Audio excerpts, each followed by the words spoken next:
Ces vaches Aubrac changeront bientôt de propriétaire. Après 27 années d'activité, Jean-Luc s'apprête à passer le flambeau presque à contre-cœur. Cet éleveur passionné a toujours défendu une pratique du métier proche du vivant et de la terre.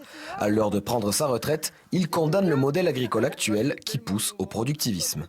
Notre métier, c'est de s'adapter aux animaux, de s'adapter aux problèmes zootechniques, de s'adapter au climat, de s'adapter au sol, de composer toujours avec... c'est notre métier, c'est notre raison de vivre.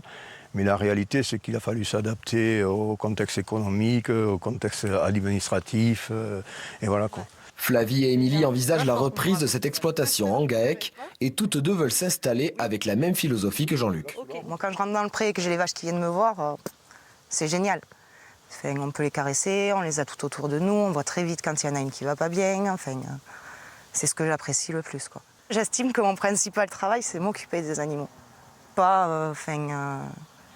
C'est les élever, en prendre soin et faire en sorte de les amener du point A au point B.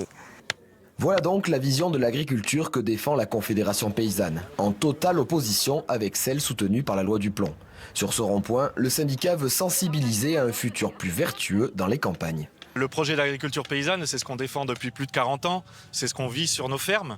Et on le pratique depuis 40 ans et on sait que c'est un modèle qui marche. Les agriculteurs de petite et moyenne taille n'ont pas besoin de cette loi, ça ne leur enlève aucune contrainte à eux et ça n'améliore pas du tout leurs revenus. La loi du plomb repasse en commission mixte paritaire ce lundi.